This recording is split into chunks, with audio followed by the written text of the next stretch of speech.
Welcome back to the Bears Baseball Network. We had another full weekend of games this weekend, a ton to talk about, and as always, if you want to go ahead and hear us go in depth, we talked about a ton of different players over on BBN After Dark.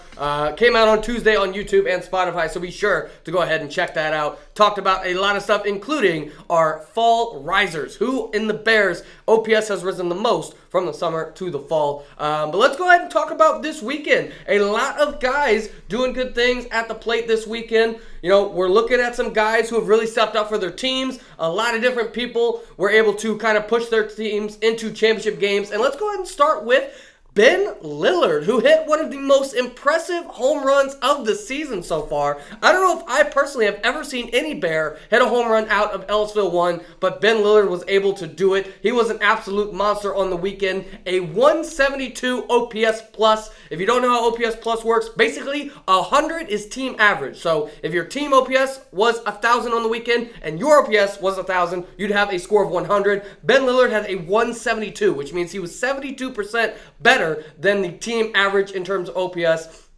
KJ, this is a guy who's been around the Bears for a long time, always been known as big and strong. The question was, could he put it all together? And at least for this weekend, he was an absolute beast at the plate. What did you think of Ben Lillard this weekend, and what have you been seeing from him over the past couple weeks? Yeah, Ben was a free swing student for a while, and I think the biggest thing for him has always been consistency. He's always had the violent swing. It was just keeping his head down and putting it all together, and it seems like he's really starting to put it all together.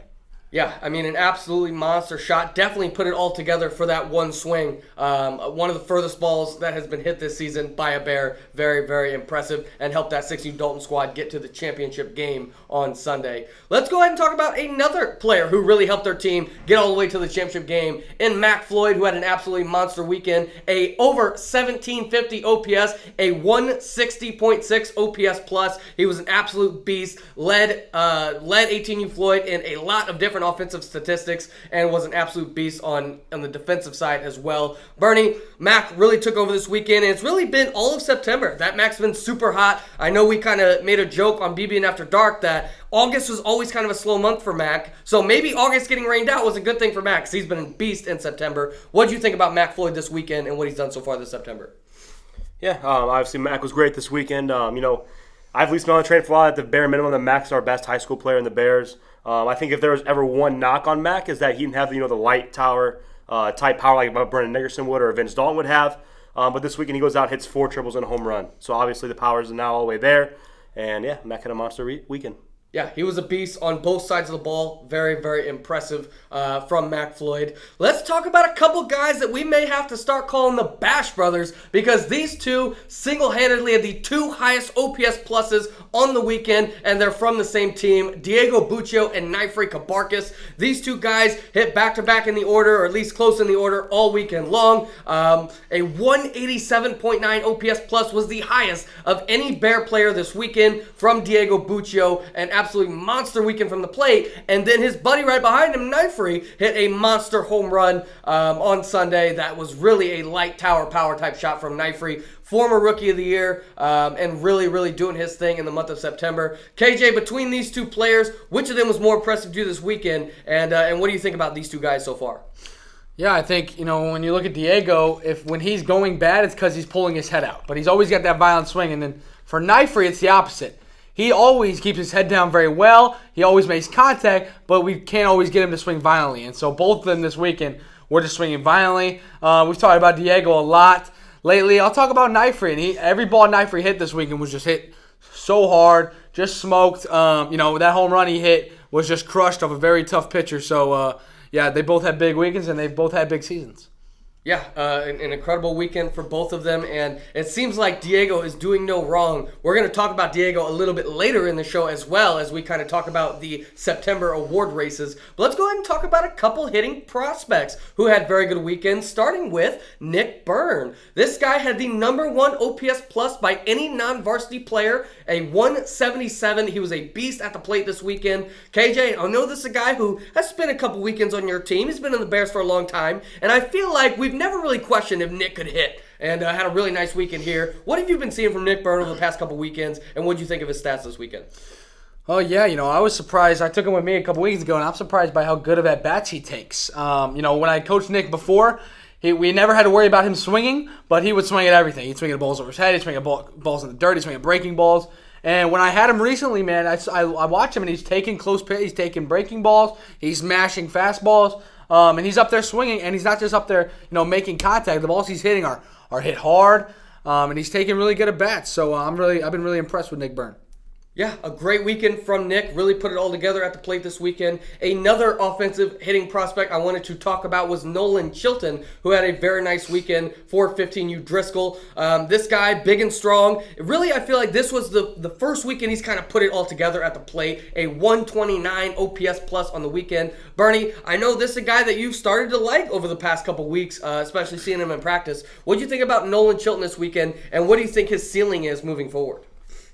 Yeah, obviously, like you said, big, strong body guy. I've seen him in practice a lot, especially the past couple weeks. He's come in here and he's absolutely grinded at practice, right? I don't necessarily see these guys hitting the cage, but I see the work ethic on the field during practice, in the fielding practice. And he's matched, all my expectations and more, especially recently here. Yeah, been very, very impressive. I feel like this is a guy who I could see being a big type player for that 15 Floyd squad going forward. I think he's still a little bit raw, still needs a winner, maybe even two to kind of reach his potential, but definitely been impressed by what we've seen from him so far. Let's go ahead and talk about the September award races. We're halfway through September in terms of we've played 2 weekends. We have 2 weekends left in September, so we're halfway through these award races. And let's start with the Youth MVP Award. And I'll tell you what, the number 1 player in youth right now is Diego Bucio. Listen to these numbers. He's hitting .765 in the month of September, which is the highest of all varsity players. He's got an 1859 OPS, which is also highest of all varsity players. This guy's been absolutely mashing. KJ already talked about him, but Bernie, with all the big players we have at youth, obviously Harrison Blaybaum, who's always a favorite, guys on 14U Floyd like Lucas Wilburn, Landon Meyer, guys to that 11U Floyd squad that are starting to come along like Lucas Closter and Owen Haynes. Can Diego Bucio actually bring home this MVP award? Yeah, I think you've seen the evidence of the past the first 2 weeks of September here. He's batting .765, almost a 1.9 OPS. Has been the best youth hitter so far in the Bears. I know after the summer he had a good summer season, but we still knew, at least KJ was talking about him a lot, that there was still more in there, right? That Diego could be an MVP candidate. He's showing us why right now. Yeah, he's been an absolute beast at the plate, and I think it's definitely his award to lose. With 2 weeks left, if he keeps up this production, I don't think anybody's going to catch him.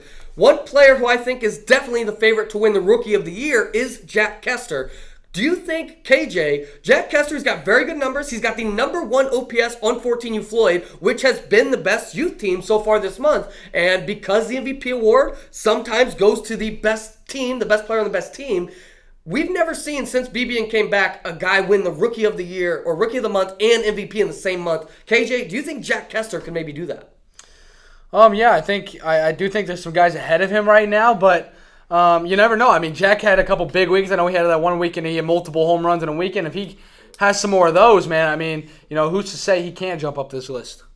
Yeah, he's been a beast. I think it's definitely his Rookie of the Year, Rookie of the Month award to lose, and Rookie of the Year both. But I can see him making some noise in this MVP race. So, Bernie, I want to go ahead and throw this to you. Of a player, so obviously the viewers, well, actually, I'd probably throw a graphic on the screen there. Of this list of players, Bernie, that we have here, so who's somebody who's not on this list? So this list is basically the top 2 OPS for every team. Somebody not on this list, Bernie, that you could see taking home the September MVP award. Yeah, I'm listening to the list here. There's some big names here I think that are still, one big weekend away from making this list. Landon Meyer would come to mind very quickly. Ben Combs would come to mind. Those are probably the main 2 I think of off my head. First 2 guys I think of. I think those guys definitely have the potential here to come out and hit 3 or 4 home runs in one weekend, and then all of a sudden we're talking about them in the top of the MVP race. Yeah, you could definitely see it, and I think it's going to be very, very fun to see. I think if you would have asked people before the month started for their MVP predictions, which I think we did fall MVP predictions on the show. I don't think we did necessarily September, but I don't think Diego Bucio would have been a choice. So it's definitely his award to lose so far. Let's go ahead and move into the Youth Cy Young Award race. A lot of guys pitching very, very well over the course of this fall season. And a couple guys in particular. Lucas Velchek has been absolutely fantastic. A 0.7 ERA in the month of September. A 2.44 FIP. 12 strikeouts, just 4 walks. This guy's been a beast. I think it's his award to lose. KJ, I know this has been kind of your your prediction all year is that he's the Cy Young Award winner. It seems like this is his month to lose it. What do you think about Lucas Velchek and his chance to be the September Cy Young? Oh, yeah, I stand by it. I mean, when this guy throws strikes, he's virtually unhittable. So, and it seems like he's throwing more strikes than he did in the first part of that spring. But, how he ended the spring, how hot it was, that wasn't just a hot streak. That's the real Lucas Velchek. That's the Lucas Velchek we saw in the winter dominate the BWL. So, I think this is just that's just how good of a pitcher he is. And I think he's going to stay the course, and I think it is his Cy Young Award. Moving on to the High School Cy Young Award, and I think it's definitely no surprise here that I think the current leader's got to be Tegan Kryler. Again, a sub-1 ERA, a 1.21 FIP. But if you see him creeping up there, I feel like we haven't talked about this guy a lot this season, but Elijah Underwood is having himself a Cy Young month, maybe a renaissance for Elijah Underwood, a .64 ERA, which is actually a little bit lower than Tegan's. I think Tegan's definitely got the edge right now. Tegan has 11 strikeouts to 0 walks. Elijah's 12 strikeouts to 6 walks. So I think Tegan's got the edge, Bernie, but Elijah Underwood seems like gets better every week. Do you think he could steal the Cy Young Award from Tegan in the month of September? Well, Elijah definitely could steal it. I mean, these past couple lines, right, where he's been, a lot better than he was over the course of summer. Elijah still said, I haven't been at my best, and he's still been, like these numbers say, he's been lights out. So I think it's very easily that Elijah could come out this week, go 6 innings with no walks and 10 Ks, and all of a sudden we're talking about him at the top of the Cy Young race. Yeah, he's been vintage Elijah over the last couple weeks. It's been very, very impressive. And finally, let's wrap things up here with our high school MVP award. KJ, I think you already know the answer to this just because we've been talking about it. But do you know who has the number 1 high school OPS in the Bears right now?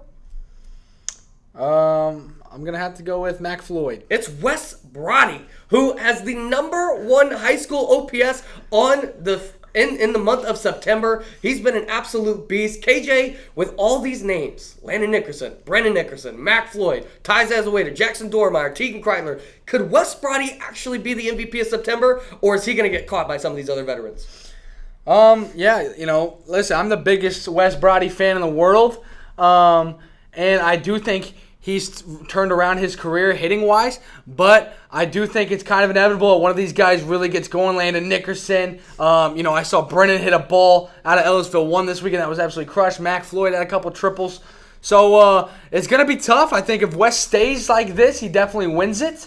But how good these other guys are hitting right now, Mac Floyd, Brennan, and Landon, and Ty Zazueta too, that's not their best. They're not at their best yet. So if they come out and have a big-time week, as long as West stays the course, I think it's his award to lose. But you definitely can't count out those big dogs. Yeah, 100%. And KJ, I'm going to ask you the same thing I asked Bernie. Other than the guys who are here on this list, is there anybody else who you think could steal this September MVP award? Yeah, I think there's a guy, and I might be a little biased. He's from my age, but give me Garrett Knight. I think he's hit some balls so hard that have hit off the wall that he's only gotten a single out of. And I think, he probably has 6 or 7 of those that could have been doubles, and that makes his OPS way higher, and we're talking about him for MVP of the month of September. So I think if we play at some different fields, he can start sending some balls over, add, 4 or 5 more home runs, and this guy could be your MVP. Yeah, I think that's a great call. Bernie, any high school player that's not on this list you could see winning the MVP award? Yeah, obviously there's some big bats in that 15 lineup. I see Wilbur on this list toward the bottom. He could have a hot weekend. Ben Combs.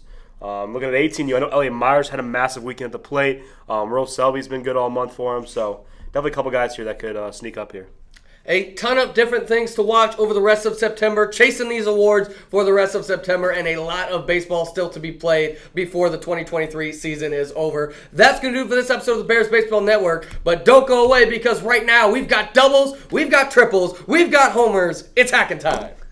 Billboard, baby, do a leap and make them dance when they come on. Everybody looking for a dance floor to run on. If you want to run away with me, I know a galaxy and I can take you for a ride. I had a premonition that we fell into a rhythm where the music don't stop for life. Glitter in the sky, glitter in my eyes, shining just the way I like. If you're feeling like you need a little bit of company, you met me at the perfect time.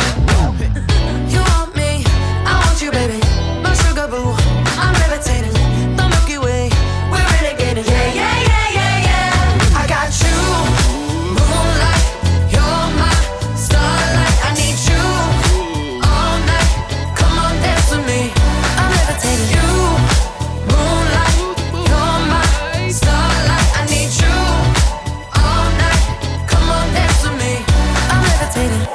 one of the greatest, ain't no debating on it. I'm still levitated, I'm heavily medicated. Ironic, I gave him love and they end up hating on me.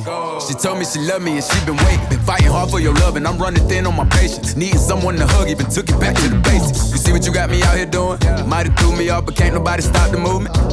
Let's go. Left foot, right foot, levitating. Pop stars, do a leap with the baby. I had to lace my shoes for all the blessings I was chasing. If I ever slip, I fall into a better situation. So catch up, go put some cheese on it, get out and get your bread up. They always leave when you fall, but you run together. Weight of the world on my shoulders, I kept my head up. Now baby, stand up, cause girl, you want me, I want you, baby. My sugar boo, I'm levitating. The Milky Way, we're renegading. Yeah, yeah, yeah, yeah, yeah. I got you, moonlight. You're my starlight. I need you all night. Come on, dance with me. I'm levitating. You, moonlight. You're my starlight. I need you all night. Come on, dance with me. I'm levitating. You can fly away with me tonight. You can fly away with me tonight. Baby, let me take you for a ride. Yeah, yeah, yeah, yeah, yeah. I'm levitating. You can fly away with me tonight. You can fly away with me tonight. Baby, let me take you for a ride. Yeah, yeah, yeah, yeah, yeah. My love is like a rocket, watch it blast off. And I'm feeling so electric, down to off. And even if I wanted to, I can't stop. Yeah, yeah, yeah, yeah. My love is like a rocket, watch it blast off. And I'm feeling so electric, dance my ass off. And even if I wanted to, I can't stop. Yeah, yeah, yeah, yeah. You want me, I want you, baby. My sugar boo, I'm levitating. The Milky Way, we're renegading. I got you, moonlight.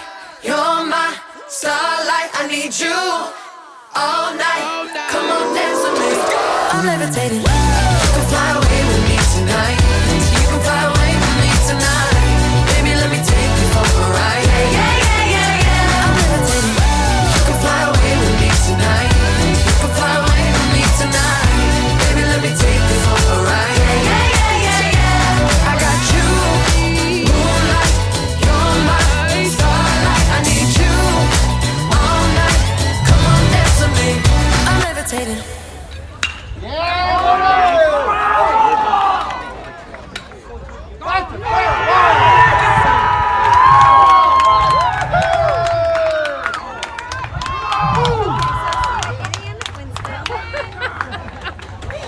I don't think they start till 10 maybe.